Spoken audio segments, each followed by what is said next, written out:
ये डाल दूंगा। ये एक ब्रीफ ओवरव्यू और आइडिया की मतलब क्वेश्चन आए तो अपन लिख सकते हैं सॉफ्ट टिश्यू से रिलेटेड कुछ भी ऐसा। तो ये टाटा वाला बुक है जो मैंने शेयर किया था, उसके कुछ हैं। तो सॉफ्ट टिश्यू सार्कोमा में मोस्ट कॉमन साइट एक्सट्रीमिटी रहता है, ये अपन को पता ही है पहले से। 60% अराउंड एक्सट्रीमिटीज में ओरिजिन होते हैं।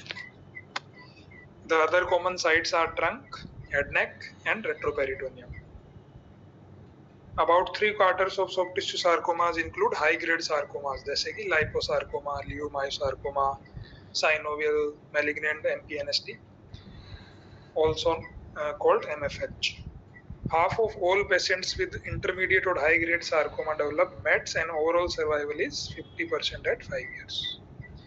50% में METs हो जाते हैं। etiology कोई स्पेसिफिक etiology आइडेंटिफाई नहीं हुई है। रिस्क फैक्टर है previous radiation therapy, exposure to chemicals, prior injury, chronic tissue irritation, neurofibromatosis and certain germ line mutations जैसे कि लीफ रोमिनिज्म। ठीक है, ये सब रहेंगे तो अपने को हिस्ट्री में पूछना है ये सब, trauma, radiation exposure, chemical exposure और फैमिलियल या जेनेटिक हिस्ट्री। क्लिनिकल प्रेजेंटेशन क्या रहेगा? नॉन स्पेसिफिक रहेगा, mostly painless low growing mass मिलेगा। ठीक है ना। एक्सट्रीमिटीज में may present earlier because of mass, तो अर्ली पेशेंट नोटिस कर सकता है ना। और यही रेट्रोपेरिटोनियल या पेल्विक कैविटी का हो तो अकोमोडेट कर लेगा, स्पेस इतना है उधर, तो उधर डिलेड प्रेजेंटेशन ज्यादा होता है। और डिलेड प्रेजेंटेशन होगा तो मेट्स डेवलप होने का रिस्क ज्यादा रहेगा। So as soft tissue lump exhibiting any of the following clinical features should be considered malignant until proven otherwise. Increase in size more than 5 centimeter, ये याद रखना है, more than 5 centimeter, deep to deep fascia, painful, recent onset pain especially, ये आगे भी काम आएंगे अपने, इनको याद रखना है। more than 5 centimeter and painful, increase in size. If more number of these features are present, the risk of malignancy is greater. Increasing size of the mass is probably the best individual indicator.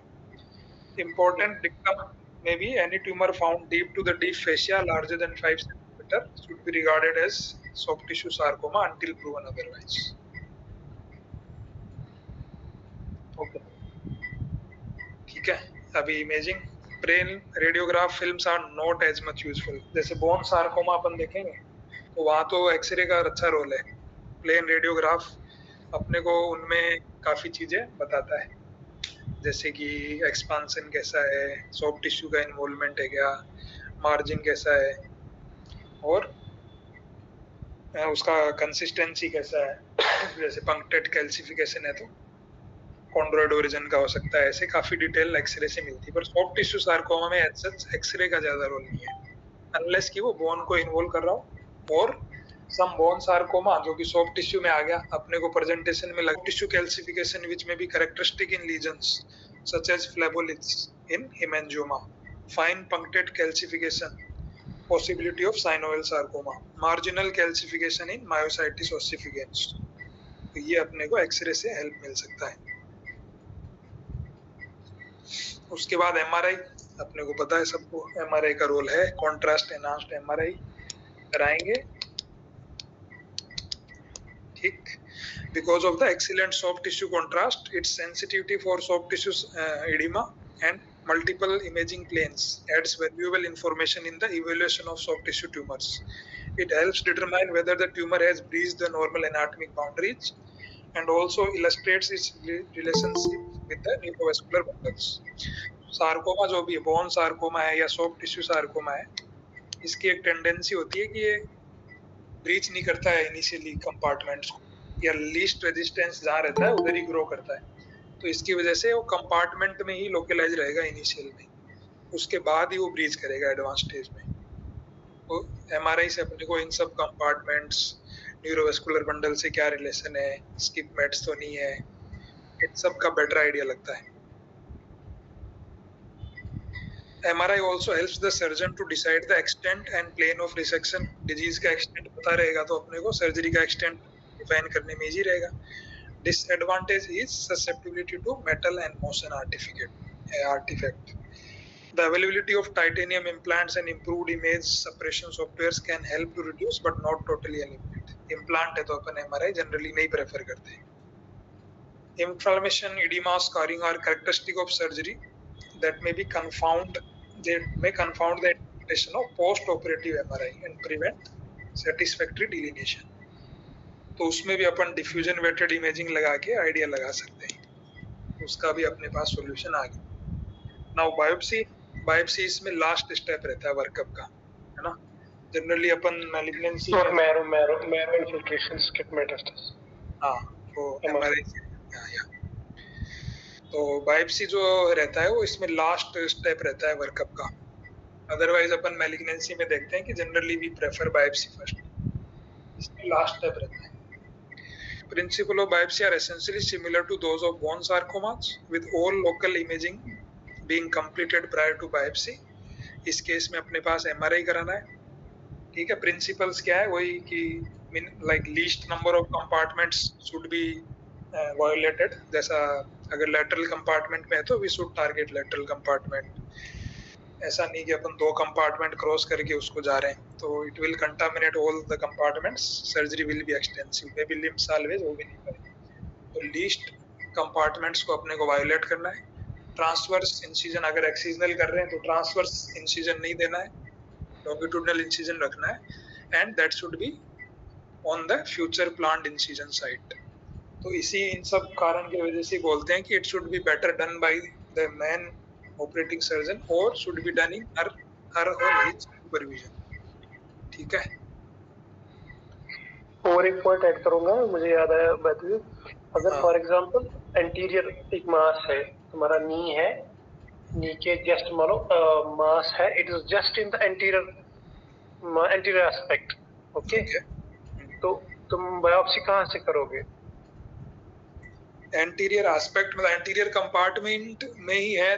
Otherwise जैसे lateral में रहता तो we should avoid anterior, because उसमें सारा muscle का tendon आता है ना. हाँ वो इम्पोर्टेंट है. यू शुड अवॉइड एंटीरियर, क्योंकि अगर तुम एंटीरियर जाओगे, एंटीरियर तुम्हें एक्सटेंशन ऑफ जो लेग है एट नी जॉइंट, वो सारा तुम्हारा रेक्टस फेमोरिस है. हाँ, बट अगर तुमने अगर वो मसल निकाल दिया तो तुम्हारा नी गया, तो तुम्हारा लिम्फ साल्वेज गया. वही. पर एंटीरियर में ये तो other anyhow we are going to remove ना. अगर anterior you have to just target away from the rectus muscle, जो क्वाड्रेटस फेमोरिस है ना, व्हिच अटैच टू द पेटला, और जो ना ट्यूबरोसिटी पे, सो दैट तुम्हारा फ्लैश जो एक्सटेंशन ऑफ नी जॉइंट है वो मसल, क्योंकि अगर वो मसल चला गया तो तुम्हारा लिम्फ साल्वेज का कोई फायदा नहीं रहता है. उसमें फंक्शनल आउटकम ज्यादा नहीं रहते फिर. हाँ, तो मतलब ऐसा ट्राई करना है उसको बचाने का. हाँ, specially for like anterior compartment है तो mostly we are going to remove the disease part, उसमें टेंडन निकल जाएगा. हाँ, if it is lateral then we should not, definitely should not go. अगर बोनी है then we should not go. Bone में तो अपने पास और ऑप्शन है ना, and mostly bony sarcoma will go इधर लेटरल और मीडियल इंसिजन से. तो we should target according to the future plan of surgery, कौन सा इंसिजन रहेगा. तो है कि एंटीरियरली हमें बचाना है बस. हाँ, एंटीरियर तो बचाना है. ओके. अच्छा, अब इसी से रिलेटेड कुछ डेविटा से जो उठाया है. For the primary sarcomas in the abdomen, chest और रेट्रोपेरिटोनियम, स्पाइरल सीटी, इधर से पढ़ रहा हूँ. Spiral CT scan is preferable because air tissue interface and motion artifacts often degrade the MRI quality. ठीक है ना. तो लिम्ब में MRI we will do, और चेस्ट है, रेट्रोपेरिटोनियम है, एब्डोमेन है, तो we will go with CT scan.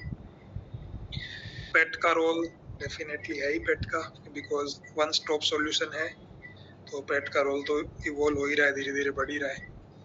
Imaging sites, अब अपने को उसके बेस पे ही प्लान करना. अगर अपन इंडिविजुअल इमेजिंग करा रहे हैं तो किसके बेस पे, किधर मैट्स की प्रोबेबिलिटी ज्यादा है, उस हिसाब से ही करेंगे. ठीक है. So for patients with extremity lesions, most mets go to lung, like 70% तो लंग्स में जाएंगे, इसलिए अपने चेस्ट तो कवर करना ही करना है. For patients with retroperitoneal or visceral lesions, much more common site of METs is liver. तो उसमें अपने को हिस्टोलॉजी पे डिपेंड करते हुए, और वैसे भी रेट्रोपेरिटोनियम है तो मोस्टली कवर ही हो जाएगा, साथ में करा लेना है।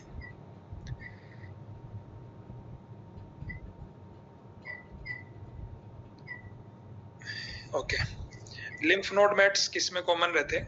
लिम्फ नोड का अपन एक पढ़ते हैं, मार्सेज।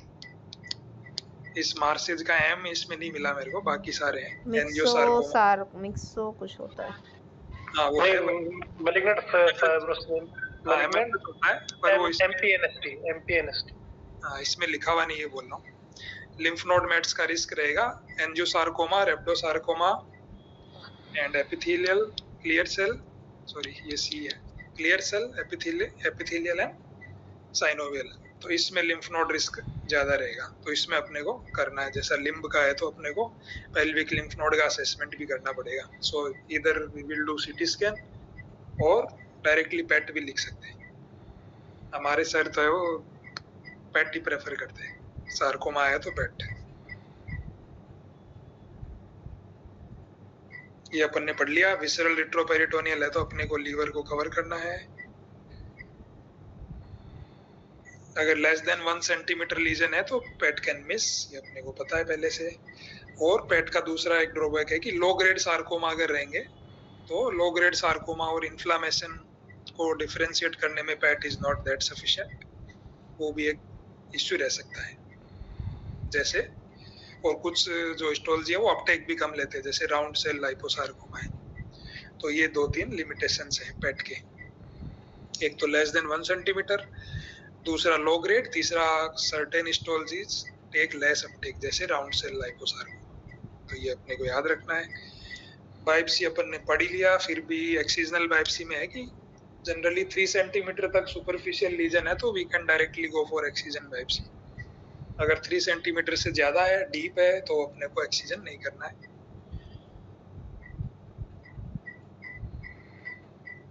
ठीक है, अभी classification are classified according to the soft tissue of origin और graded according to the United State NCI का सिस्टम है, और एफएनसीएलसीसी का जो ग्रेडिंग सिस्टम रहता है उसमें क्या क्या रहेगा, nuclear atypia, histological type and mitotic count, necrosis, इन सब के बेस पे। तो ये एक थोड़ा सिंपल सा टेबल इन्होंने दिया है सॉफ्ट टिश्यू सार्कोमा में, बिनाइन मतलब बेनाइन और malignant depending on the tissue of origin. Adipocyte रहेगा तो बेनाइन में आ जाएगा लाइपोमा, एंजियोलाइपोमा। मैलिग्नेंट है तो well differentiated liposarcoma, dedifferentiated myxoid liposarcoma and pleomorphic round cell, ये सब इसमें आ जाएगा मैलिग्नेंट में। फाइब्रोब्लास्ट या मायोफाइब्रोब्लास्ट रहेगा तो बेनाइन में आ जाएगा फाइब्रोमा, फाइब्रोमेटोसिस, मायोफाइब्रोमा। मैलिग्नेंट में वही आ जाएगा fibrosarcoma, myxofibrosarcoma, myxofibroblastic sarcoma, low grade fibromyxoid sarcoma. So and so, ऐसा ऑलमोस्ट वही अपने को लिखने के लिए इजी रहेगा, बोलने के लिए भी एग्जाम में इजी रहेगा ऐसा। फाइब्रोस्टियोसाइटिक है तो बिनाइन फाइब्रस हिस्टियोसाइटोमा या जीसीटी, ठीक है। और उधर है तो dermatofibrosarcoma, undifferentiated high grade pleomorphic sarcoma. तो इनको जनरली ओरिजिन मानने फाइब्रोस्टियोसाइटिक।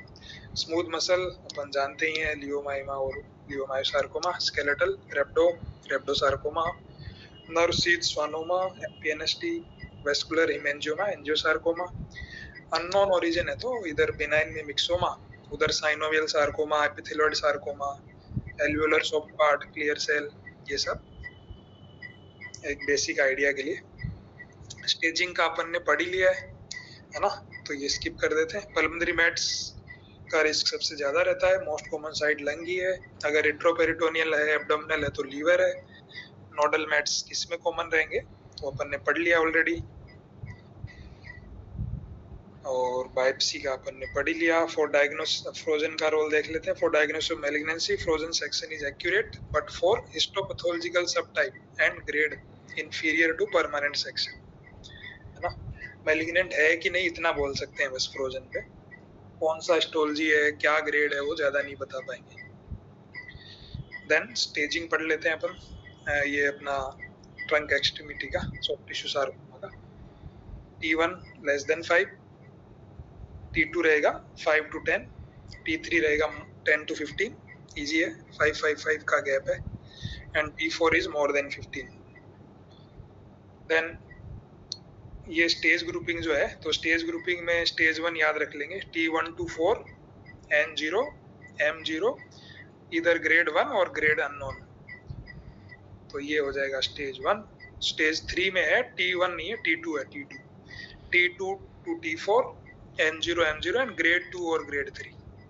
ठीक है, तो दो चीज ये याद रखनी है, तो ये 1 और 3 याद रहेगा तो 2 और 4 अपने आप बच जाएगा। फिर भी स्पेसिफिकली इसमें नोड पॉजिटिव आते ही सीधा स्टेज 4 हो जाएगा, ये ध्यान रखना है। ये स्टेज ग्रुपिंग हो गया, बाकी इसमें कुछ नहीं बचा। ट्रीटमेंट एक बेसिक आउटलाइन देख लेते हैं, फिर अपन थोड़ा लेक्सी डेविटा वाला भी देख लेंगे। Surgery definitely main stay of treatment है सर्जरी, है ना, और अपना टारगेट क्या रहता है, लिम्ब साल्वेज, लिम्ब साल्वेज, ठीक है ना, वर्सेज एम्पुटेशन। जनरली बोन वाले में ज्यादा लगता है कॉन्सेप्ट, फिर भी इसमें ऐसा लॉन्ग टर्म स्टडीज में है कि इधर बोन सार्कोमा हो या सॉफ्ट टिश्यू सार्कोमा हो जो न्यूरोवास्कुलर बंडल को इन्वॉल्व कर रहा है, या लिम्ब साल्वेज पॉसिबल नहीं है, वो तो एक अलग बात होगी। अगर लिम्ब साल्वेज पॉसिबल है वर्सेज एम्पुटेशन, जो पहले अपन एम्पुटेशन ही करते थे ऑलमोस्ट सब में, तो इसमें लोकल रेकरेंस रिस्क जो है वो लिम्ब साल्वेज में ज्यादा रहता है ना, थोड़ा, और ओवरऑल सर्वाइवल में तो कोई डिफरेंस नहीं है, and functional outcome definitely limb salvage में बेटर है, इसलिए अपन लिम्ब साल्वेज को ही प्रेफर करते हैं। ठीक है, रिकंस्ट्रक्शन कैसे होगा अपने को पता ही है, लोकल फ्लैप से हो पाए तो बेटर, नहीं हो पाए तो फ्री फ्लैप या regional flap. Okay, sarcomas are generally surrounded by pseudo capsule or reactive zone. High grade sarcoma have a poorly defined reactive zone that may be locally infiltrated by the tumor, leading to satellite lesions at some distance from the tumor. इसी की वजह से बोलते हैं कि compartmental resection करना चाहिए, क्योंकि स्किप मैट्स या सैटेलाइट लीजन कंपार्टमेंट में मिल सकते हैं। मार्जिन कितना रखना है, जनरल डिक्टम है कि 2 centimetre if possible, 2 centimetre is ideal margin unless की low grade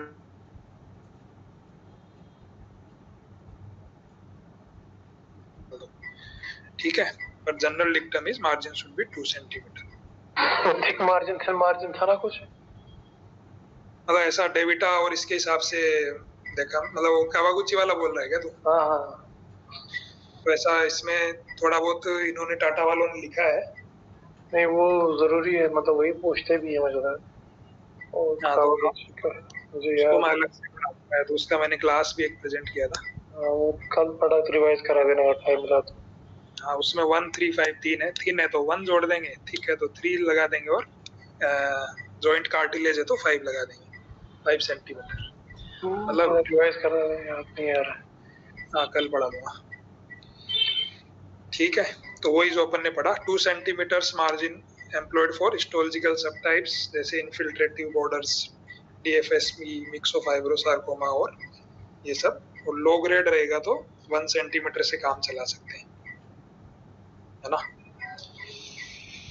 अभी स्किन को कब रिमूव करना है, तो स्किन में ये बोल रहे हैं बायोप्सी साइट वाला तो निकालना है, और टीदर्ड है तो अपन निकालेंगे, और अगर नियोवैस्कुलाइजेशन भी है स्किन पे तो वो भी अपने को स्किन रिमूव करना है साथ में।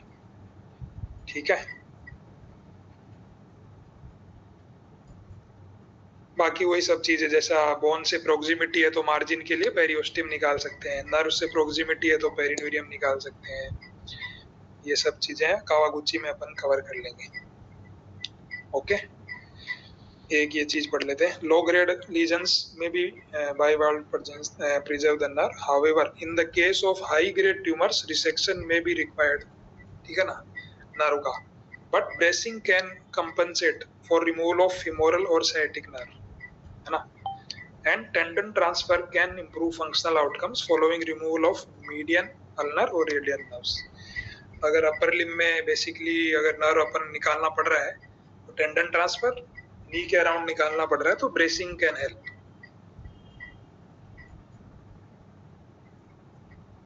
ओके। उसके बाद इसमें कुछ ऐसा खास नहीं है। रोल ऑफ रेडियोथेरेपी बोलते हैं कि अगर मोर देन 5 सेंटीमीटर है, डीप है, हाई ग्रेड है तो देना ही देना है, ऐसा बोलते हैं कि एडजुवेंट आरटी देना ही देना है। पर प्रैक्टिस में ज़्यादा प्रेफर नहीं करते लोग। अगर मार्जिन क्लियर है तो मोस्टली अवॉइड ही कर देते हैं।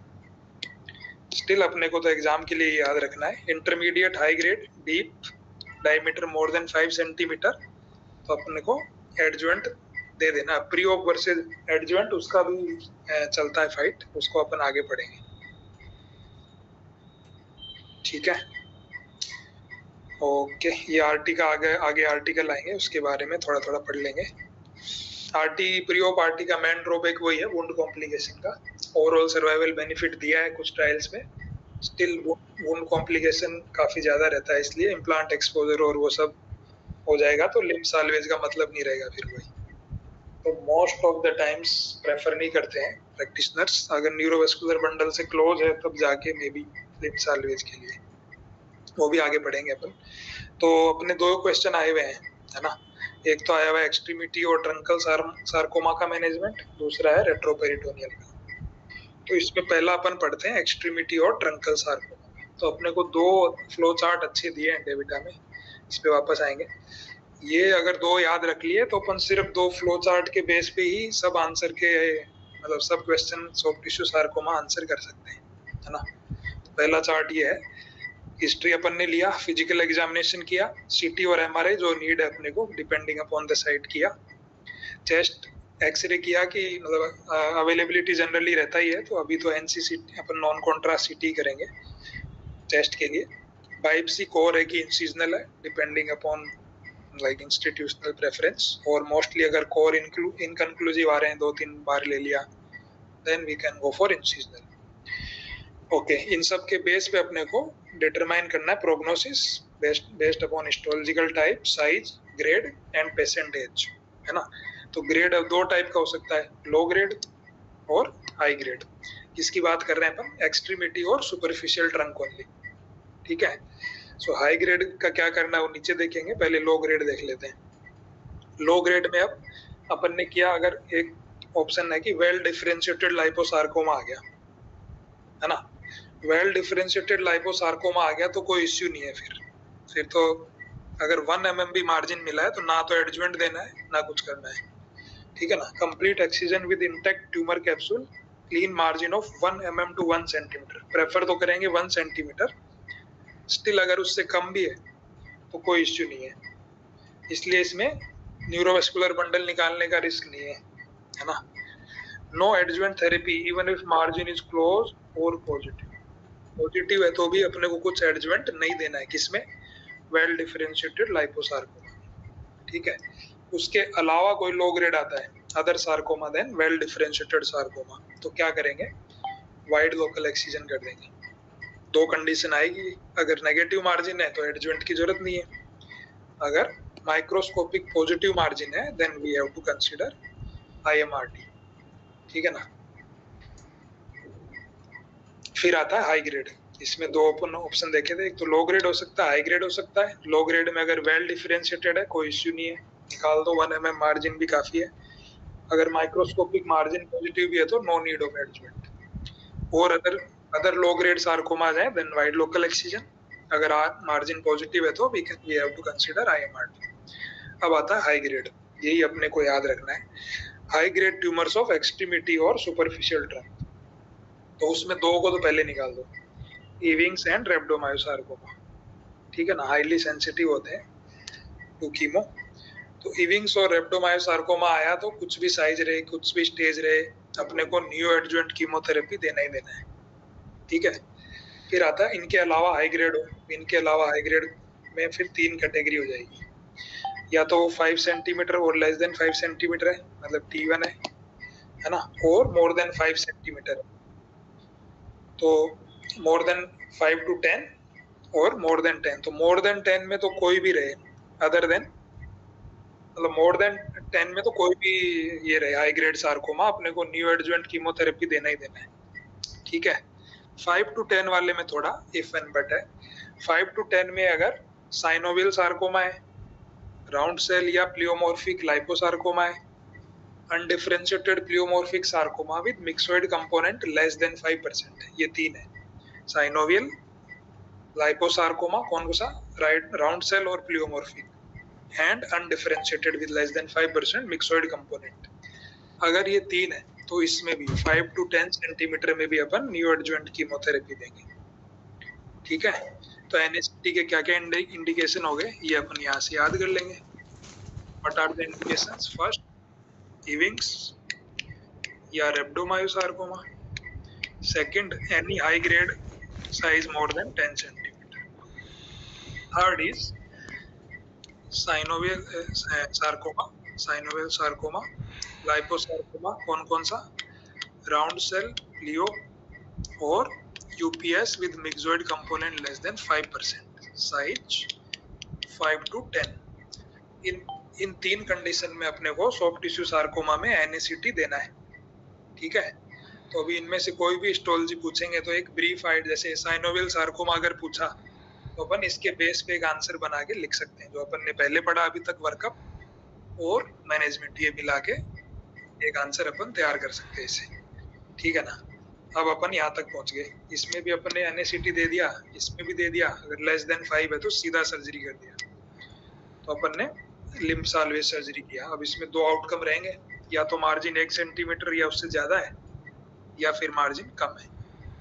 अगर मार्जिन 1 सेंटीमीटर से ज्यादा है तो एक अच्छी चीज होगी, दूसरा साइज कम है 5 सेंटीमीटर से तो दो अच्छी चीज होगी। तो फिर अपने को एडजुवेंट देने की जरूरत नहीं है। Hello, nothing. ओके, ठीक है। तो अगर मार्जिन 1 सेंटीमीटर से ज्यादा है, लेस देन 5 सेंटीमीटर है, तो कोई एडजुवेंट देने की जरूरत नहीं है। फिर अगर 5 to 10 सेंटीमीटर वाले कैटेगरी में है, वी कैन कंसीडर, मतलब डिपेंडिंग अपॉन अपना क्या एमडीटी का डिस्कशन रहता है, कितना मार्जिन है, क्या है, वो है, सब देख के वी कैन कंसीडर। पर अगर 10 सेंटीमीटर से ज्यादा है तो देना ही देना है ना। 10 सेंटीमीटर से ज्यादा है तो फिर कुछ मार्जिन कुछ देखना नहीं है, देना ही देना है पोस्ट ऑपरेटिव। ठीक है ना, तो ये तो एक कंडीशन होगी जब मार्जिन एडिक्वेट है। अगर मार्जिन इनएडिक्वेट होगा तो इसी को अपन शिफ्ट कर देंगे ऐसे। ठीक है ना, यहाँ कंसीडर इसमें कर रहे थे तो यहाँ लेस देन 5 में कर लेंगे। मार्जिन अगर लेस देन 1 सेंटीमीटर है या माइक्रोस्कोपिक पॉजिटिव है तो less than 5 centimetre we will consider post op IMRT. 5 to 10 है we will give, and more than 10 we will give. ठीक है, तो ये एक आउटलाइन हो गया। इसके बेस पे अपन कोई भी एक्सट्रीमिटी का सार्कोमा आएगा तो आंसर लिख सकते हैं। अब इससे रिलेटेड कुछ चीजें देख लेते हैं,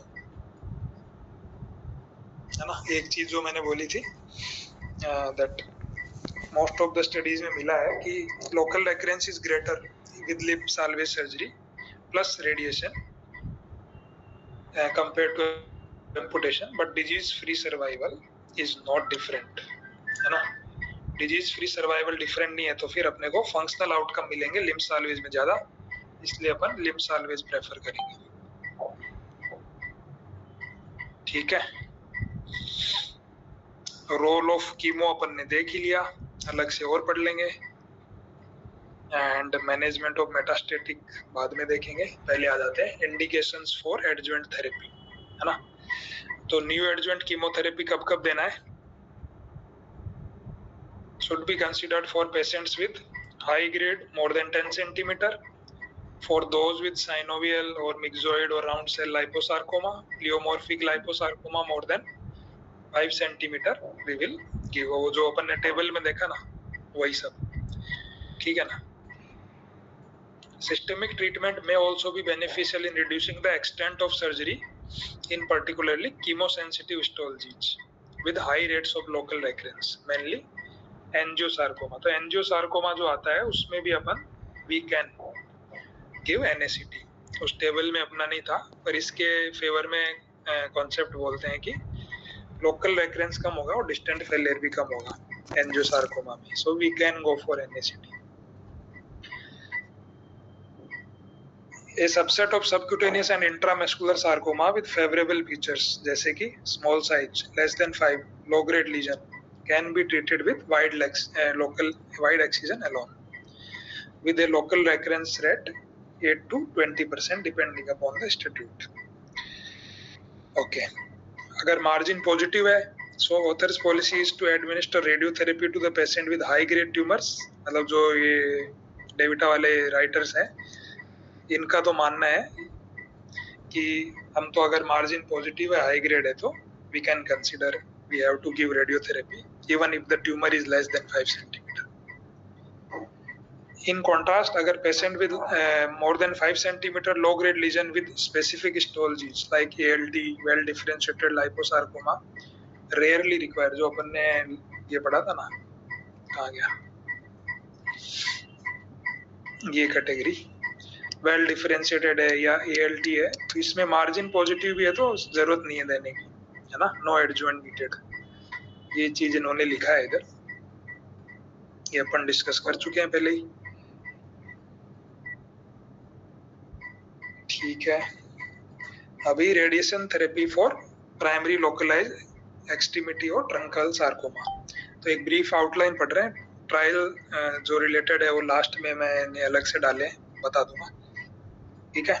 सो adjuvant radiation should be added to resection for most deep more than 5 centimeter high grade sarcoma if the excision margin is close, particularly with extramuscular involvement, or if a local recurrence would necessitate amputation or sacrifice major neurovascular bundle। अपने को लग रहा है कि first surgery के time neurovascular bundle close है, recurrence आया तो there will be directly amputation, there will be no option, तो अपन कंसीडर कर सकते हैं कि we should give the adjuvant RT also. और उसके अलावा मोर देन 5 सेंटीमीटर है, हाई ग्रेड है और अपना मार्जिन क्लोज है, जैसा अपन ने फ्लो चार्ट में पढ़ा था लेस देन 1 सेंटीमीटर, तो अपने को देना ही देना है, ठीक है।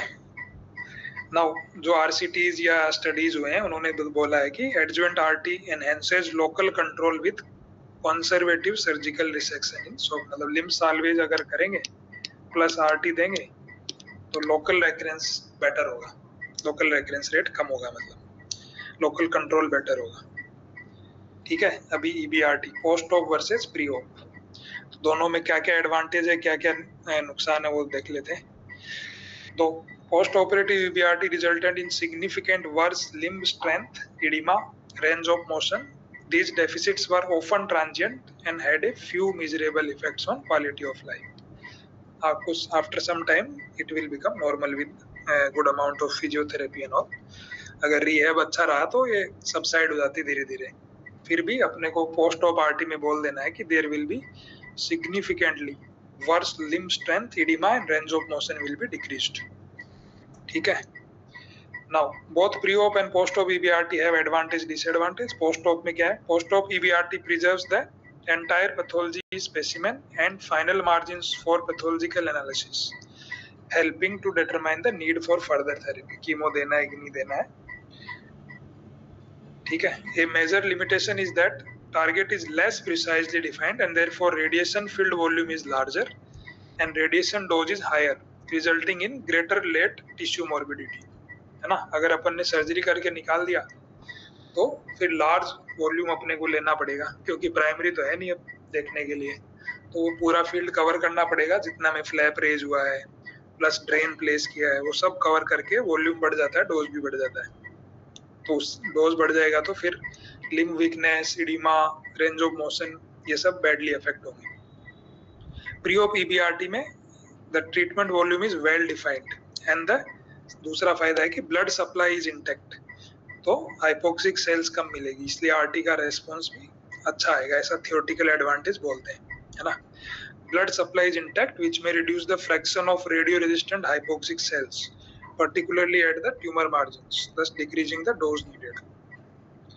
Major drawback क्या है? Increases the risk of acute wound complications. और वह वुंड कॉम्प्लिकेशन को इतना वेटेज क्यों दे रहे हैं इधर?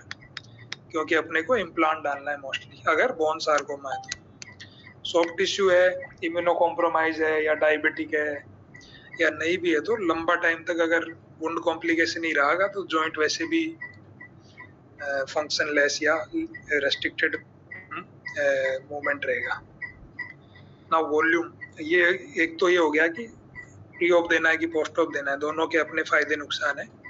कुछ स्ट्रिक्ट नहीं है, एनसीसीएन बोलता है कि इंस्टीट्यूशनल प्रेफरेंस, जिस इंस्टीट्यूट को जैसा अच्छा लगे वैसा दो, ठीक है। तो फिर दूसरा कॉन्सेप्ट आता है कि वॉल्यूम कम ज्यादा करके देख लेते हैं, अगर वॉल्यूम से कुछ फायदा होता है तो, है ना। तो उसमें क्या है, pre party can focus on the extent of definable disease, gross target volume determined using imaging. So the target is based on the anatomical location, adjacent tissue at risk for microscopic extension of sarcoma, clinical target volume हो जाएगा वो, containment by barriers to spread, है ना, जैसा compartment हो, facial planes, तो इन सब से अपन क्लिनिकल टारगेट वॉल्यूम प्लान करेंगे, है ना।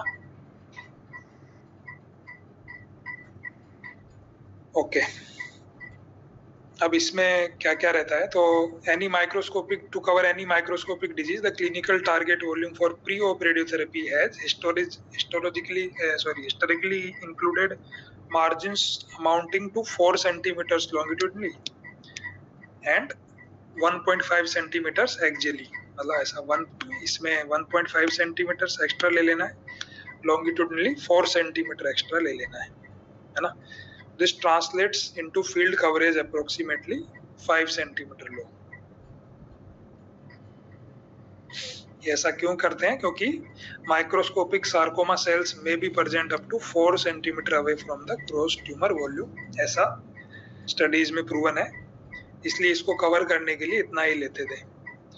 लेकिन उसके बाद आया RTOG 0630, है ना, सॉरी RTOG आया, तो उन्होंने क्या बोला, guidelines for radiation therapy for soft tissue sarcoma suggest margin of 3 centimetre longitudinal and 1.5 centimetre radial coverage. इन्होंने बोला कि थोड़ा कम कर देंगे लॉन्गिट्यूडनल को, है ना। उसके बाद इसका जो सेकेंडरी एनालिसिस हुआ, उन्होंने बोला कि additional 1 centimetre margin expansion would be required to cover the target volume in the absence of IGRT। अगर IGRT अवेलेबल नहीं है तो आपको वही देना पड़ेगा जो अपन ने ऊपर पढ़ा है, लेंथ में 4 सेंटीमीटर, एक्सियली 1.5, और IGRT अवेलेबल है तो आप इतना दीजिए, फिर 3 centimetre longitudinal and 1.5 centimetre radial. Post operative radiotherapy volumes are significantly larger because they ideally encompass or surgically manipulated tissues, although this is impossible in some anatomic sites due to the proximity of critical anatomy. In addition, because surgery disrupts the anatomical planes so that they no longer impede the tumor growth, entire CTV extending 4 centimeter beyond the surgically manipulated tissue must be considered high risk and thus treated for at least the first phase of irradiation, है ना। First phase में तो आपको उसको cover करना ही पड़ेगा 4 centimetre को, फिर सब्सिक्वेंट फेज में आप डोज कम कर सकते हो, उसको एलिमिनेट कर सकते हो। Subsequently the volume is reduced to the immediate tumour bed. Alternatively, with single phase IMRT, a higher dose would be delivered to the high risk volume while using a more moderate dose to the peripheral regions of the CTV, है ना। तो दो concept इसमें है post op में। Pre op में तो इन्होंने बोल दिया कि अगर IGRT नहीं है तो 4 सेंटीमीटर लॉन्गिट्यूडनली, एक्सियली 1.5 कवर करना है, IGRT है तो 3 and 1.5। पोस्ट ऑप में इनका बोलना है कि 4 सेंटीमीटर तो आपको कवर करना ही करना है, पर अगर एनाटॉमिक कंस्ट्रेंट्स है या जैसे थाई का सार्कोमा है, गोनेड्स है, वो प्रोटेक्ट करना है, या और कुछ कंस्ट्रेंट है अपन नहीं कर पा रहे हैं ऐसा, तो अपने को फर्स्ट दो ऑप्शन है फिर, या तो आप फर्स्ट फेज में हाई डोज दे दो, उसके बाद एलिमिनेट कर दो उस एरिया को। दूसरा ऑप्शन है कि आप जो एक तो ट्यूमर बेड रहेगा उसमें तो हाई डोज दो IMRT से, और जो ये पेरिफेरी बचेगा उसमें थोड़ा लो डोज दे दो। तो ये दो कॉन्सेप्ट इनके। उसके बाद और भी रिड्यूस करके एक स्टडी आया, उन्होंने post operative radiotherapy 2 centimetre longitudinal margin versus, मतलब 4 लेके जो 5 तक कवर करते थे अपन इफेक्ट, उससे इन्होंने कंपेयर करने के लिए सिर्फ 2 सेंटीमीटर लिया, and there was no improvement in the limb function, दो 5 year local recurrence free survival rates were similar. तो ये एक अच्छी बात थी कि रेकरेंस में ज्यादा डिफरेंस नहीं आया। स्टिल ऐसा कुछ बड़ा सैंपल साइज का स्टडी नहीं था, तो अभी स्टैंडर्ड ऑफ केयर तो वही है, larger radiation field remains the standard because of the small number of recurrence events limiting conclusions regarding local control, है ना। तो अभी स्टैंडर्ड ऑफ केयर वही है जो अपन ने डिस्कस किया है। आइसोलेटेड लिम्फ परफ्यूजन का रोल है क्या? तो यस, अगर अपन आरटी और इनके साथ भी लिम्फ साल्वेज नहीं दे पा रहे हैं तो we can try, but specialised institute पे इम्पॉसिबल है, तो इसमें अपन ट्राई कर सकते हैं isolated limb perfusion. Perfusion of limbs allows delivery of chemotherapy to extremity tumor without systemic exposure. The procedure requires isolating the arterial and venous system of the limb by means of tourniquet and obtaining access to the supplying arteries and veins, connecting them to the extracorporeal circulation system to reoxygenate, circulate the blood. To ensure that there is no leakage into the systemic circulation, technetium labeled albumin is injected into the circuit. And a probe over the heart checks for the radioactivity prior to the introduction of chemotherapeutic agents. अपन ने टोर्निकेट लगा दिया, उसके बाद अपन circuit में क्या डालेंगे? Technetium labelled albumin डालेंगे और एक प्रोब रखेंगे हार्ट पे। तो अगर अपना टोर्निकेट डिफेक्टिव है, नहीं कंट्रोल कर पा रहा है रिटर्न वीनस रिटर्न को, तो वो पहुंच जाएगा सीधा हार्ट में और डिटेक्ट हो जाएगा वहां पे प्रोब में। तो अपन फिर वापस से सेटअप देखेंगे, जब ये डिटेक्शन नहीं होगा, मतलब नहीं लीक हो रहा है, तब जाके अपन कीमोथेरेपेटिक एजेंट डालेंगे आइसोलेटेड लिम्फ परफ्यूजन के लिए, ठीक है। और टेम्परेचर बढ़ा के रखेंगे, हाइपरथर्मिया वाला कॉन्सेप्ट अपने को पता ही है, मोस्टली 39 to 40 डिग्री सेंटीग्रेड का टेम्परेचर रखेंगे। कौन कौन से कीमोथेरेपेटिक ड्रग्स यूज कर सकते हैं? Melphalan, nitrogen mustard, dactinomycin and डॉक्सोरुबिसिन।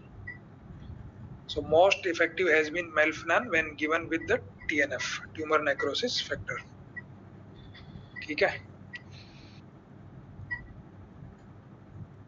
और फिर इसके बाद जो रेस्पॉन्स आएगा उसके 2 से 4 महीना रुक के अपन सर्जरी अटेम्प्ट कर सकते हैं अगर रेजिडुअल ट्यूमर रहता है, ठीक है। टॉक्सिसिटी कम करने के लिए TNF का डोज कम करके भी ट्राई किया गया है, 0.5 mg तक लिमिट करके भी ट्राई किया है इन्होंने, ठीक है।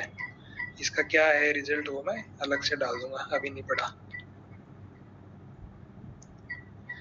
सो definitely response rate for perfusion appears to be higher than infusion. अगर अपन हाई डोज में ऑलमोस्ट 10 टाइम्स डोज अपन दे रहे हैं लिमिटेड एरिया में, ट्यूमर स्पेसिफिक एरिया में, तो रेस्पॉन्स बेटर आना ही है, बट कॉम्प्लिकेशन का रिस्क रहता है। और इम्पोर्टेंट कॉम्प्लिकेशन है shock from the systemic leak of TNF। उसके अलावा इन्फेक्शन हो सकता है, chronic damage to skin, muscle, nerve हो सकता है, परसिस्टेंट इडिमा एंड आर्टीरियल और वीनस थ्रोम्बोसिस का रिस्क भी रहता है, ठीक है। Isolated limb perfusion appears to hold promise for at least a subset of patients who would otherwise require amputation for local control and has been approved for European countries में ज्यादा ऐसा हो रहा है। कीमो रेडिएशन का ऐसा ज्यादा role नहीं है, कीमो रेडिएशन दोनों एक साथ का, ठीक है ना। फिर भी ट्रायल्स चल रहे हैं। ड्रग्स मेनली ये यूज होते हैं, डोक्सो, इफोस्फोनाइट, नेस्ना एंड डकार्बाजिन, ठीक है। दूसरा आता है रेट्रोपेरिटोनियल। बोलो तो आज ही पढ़ा देता हूँ, नहीं तो कल बोल दूंगा, ज्यादा हो गया तो।